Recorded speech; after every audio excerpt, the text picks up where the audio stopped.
Y otra cuestión muy llamativa para nosotros que vivimos ahí un poco en la era digital, el tema de Internet. ¿Por qué no hay un acceso libre a Internet? Bien, existe un acceso a intranet. Existe una intranet donde las personas se vuelcan básicamente los contenidos de Internet, culturales, científicos, etcétera, históricos, a la intranet para que todo el mundo tenga acceso libre y gratuito desde las universidades, etcétera. ¿Por qué no se permite acceso a Internet? Porque en Internet hay cosas buenas, pero también hay muchas cosas malas. Y hay asuntos como, por ejemplo, temas pornográficos o temas relacionados con la violencia o temas relacionados con el racismo, etcétera, que no queremos que eso influya dentro de la sociedad. Como cualquier otro país, los medios de comunicación, vuelvo a repetirlo, actúan como educadores de masas. Internet es un medio muy importante y lo que no vamos a permitir es que Estados Unidos use su poder precisamente en Internet y use sus millones para utilizarlo como medio de propaganda para destruir la mente de los jóvenes.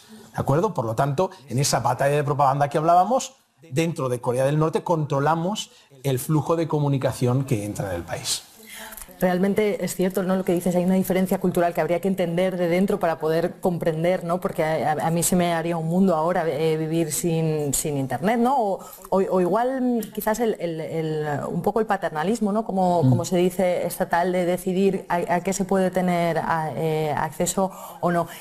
¿Crees que es realmente cultural? O sea, es decir, ¿la gente no tiene deseos de conocer más allá de Corea del Norte? Sí, claro que los tiene, y la gente viaja. Tenemos miles de personas trabajando y viviendo en el exterior.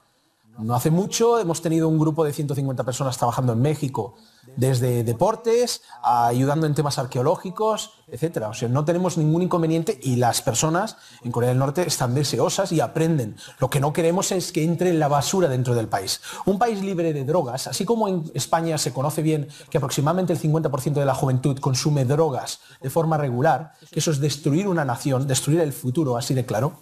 En Corea del Norte los chavales no saben ni lo que es la heroína, ni lo que es la cocaína, ni lo que es el hachís. Viven felices, no tienen que preocuparse, no solo ellos, sino luego podríamos hablar de libertad, la libertad de consumir drogas en la calle o la libertad de poder ir a las 2 de la mañana por cualquier calle o por cualquier pueblo en Pyongyang sabiendo que no te van a atracar. Esa es para nosotros la libertad, ese es nuestro concepto. Y entonces queremos mantenerlo limpio, especialmente yo que conozco, no solo en España, en muchos países del mundo, que los he pisado y he visto aberraciones. Llegar a un lugar donde simplemente puedas vivir y donde los sentimientos y los valores humanos predominen sobre el consumismo, eso es algo único. Por lo menos único, se sea o no comunista, y que de hecho ese aspecto social, esa maravilla social, podríamos decir la humana, es lo que atrae a muchas personas a visitar el país, cuando no tienen nada que ver políticamente, pero simplemente para ver cómo es una sociedad y se desarrolla una sociedad que no está globalizada en ese aspecto. Una curiosidad banal, hablabas antes de cómo la familia es el núcleo de toda la sociedad, bueno, y de cómo se constituye ese socialismo, esa democracia, etcétera. ¿Cómo es el día a día en cuanto a diversión? Una banalidad así. Sí. ¿Cuál es la vida, digamos, fuera del trabajo en Corea del Norte? Pues normalmente el trabajo, no existe el estrés, lógicamente, porque las empresas son estatales. No hay un empresario que te esté machacando o te quite las vacaciones o que te diga si no vienes a trabajar vas a perder tu trabajo, porque no hay desempleo en Corea del Norte. Y cuando acabas tu jornada laboral, normalmente a las 6 o 6:30, que es lo habitual, la gente o bien se va a los bares, se va a los pubs a tomar unas cervezas con los amigos, se va al karaoke, que el karaoke es casi un deporte nacional, tan importante como el fútbol en Corea, se va a los cines, a los teatros, a aprender a tocar un instrumento, que es totalmente gratuito, toda la cultura es gratuita en Corea del Norte, o te vas por ejemplo, a un spa, a descansar, a tomar una sauna o a cortarte el pelo. Entonces, esas son actividades típicas del día a día, pero sobre todo centradas en la cultura. Es muy importante para los coreanos la cultura, y como es gratuita y totalmente accesible, es a lo que normalmente, en lo que se centran y en lo que les gusta, ¿no? Te voy a pedir casi un imposible, que ya para finalizar, que es una bondad del capitalismo o del sistema, por lo menos, que tú conoces también muy bien, como es en el caso de España. ¿Algo bueno? Sí, por supuesto. Sin duda. El emprendimiento. O sea, la capacidad, lo positivo que tiene un sistema capitalista es que muchas veces por la necesidad, por la propia necesidad que genera este sistema tan desigual, hace que las personas busquen ideas o busquen formas de desarrollar una empresa o un sueño que tuvieron, un proyecto que antes no lo habían llevado a cabo. Y de esas ideas, de ese empuje o de ese arrojo a crear cosas nuevas, salen a veces invenciones o empresas importantes, ¿no?, que pueden beneficiar a la gente y que hacen al país prosperar de forma más rápida hacia el futuro. Y esa es una de las cosas que creo que es muy importante que se desarrollara en Corea.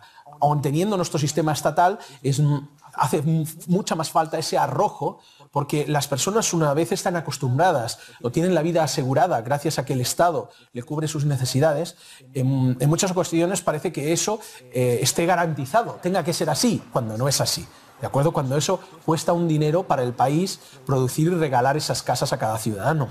Entonces, eso crea una situación, podríamos decir, cómoda, que adormece ese sentimiento emprendedor. Por otra parte, también el carácter coreano es un carácter muy conservador y a veces, por preservar el honor, no se da ese paso más allá. Cuando uno emprende un proyecto, se está arriesgando. No solo se arriesga a que funcione o no, sino que está arriesgando su propio honor. Y el honor es más importante que la vida en Corea. Entonces, si ese proyecto en el que él pone todas sus fuerzas e involucra a todos sus compañeros no funciona, esa persona quedará deshonrada. Como decimos, quedará su cara sucia delante de la sociedad porque no ha funcionado. Entonces, los norcoreanos tienen mucho miedo normalmente a perder ese honor. Y ese miedo también a perder el honor hace que el país no pueda avanzar tan rápido como se quisiera. Y ahora una última cosa, de verdad, y porque creo que los telespectadores deben sentir curiosidad de cómo Alejandro Cao de Benós, español, se convierte en norcoreano, trabajador para Pyongyang y delegado especial de estas relaciones culturales con el extranjero. ¿Cómo ocurre esto? Bueno, también larga historia, puede dar para rato, pero básicamente empieza con 16 años y un interés tremendo por la cultura asiática y lógicamente por el socialismo. Precisamente en esa época tan traumática donde los países socialistas estaban cayendo y donde las pocas referencias políticas que habían en España, pues parecía como que todo el mundo se había equivocado, eso era una cosa errónea y la gente abandonaba esa idea, la idea por lo menos general de crear una sociedad más igualitaria, ¿de acuerdo? En la que todo el mundo por lo menos tenga sus derechos cubiertos. Es un poco la idea original que te lleva al comunismo, el crear una sociedad donde todo el mundo tenga acceso por lo menos a lo básico. Y esa idea o ese idealismo se pierde, sobre todo porque las experiencias prácticas caen, en este caso en la URSS, etc. Pero hay un país que está intentando llevar a cabo este proyecto de sociedad igualitaria que no ha abandonado esas premisas. Es Corea del Norte, pero lógicamente ni hay libros en la biblioteca, ni nadie sabe casi dónde está ese país.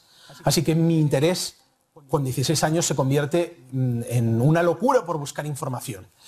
Y casi por cosas del destino, acabo conociendo a unas familias coreanas que vivían en ese momento en Madrid, que me invitan a una exposición de fotografías, que me dan muchísimo material y mi interés inicial, esa ansia por conocer la realidad, lo que se esconde en Corea del Norte, se convierte en pasión. Me identifico no solo con la idea Juche, como idea socialista más adecuada y que coincidía conmigo, sino que me identifico también filosóficamente y espiritualmente con el pueblo coreano, en carácter también. Y básicamente de esa andadura en la que creo mi primera asociación de amistad con Corea, se van desarrollando las relaciones culturales a través de conferencias, entrevistas, etc., hasta que en el año 2002 hago realidad mi sueño en que nuestro gran líder Kim Jong-il me nombra por primera vez en la historia a un extranjero como delegado, en este caso de nuestro ministerio, para representar al país. Así que puedo decir que en el 2002 se cumple el sueño de mi vida y desde entonces lo estoy viviendo hasta el día de hoy. Y continuamos e intentamos esforzarnos por llevar tanto Corea del Norte al mundo como al resto del mundo hacia Corea del Norte. Muy bien, muchísimas gracias, Alejandro. A ustedes, encantado. Hasta aquí nuestra entrevista en exclusiva para RT con Alejandro Cao de Benós, el único occidental que trabaja para Pyongyang y con el que hemos intentado acercar un poco más la realidad de Corea del Norte.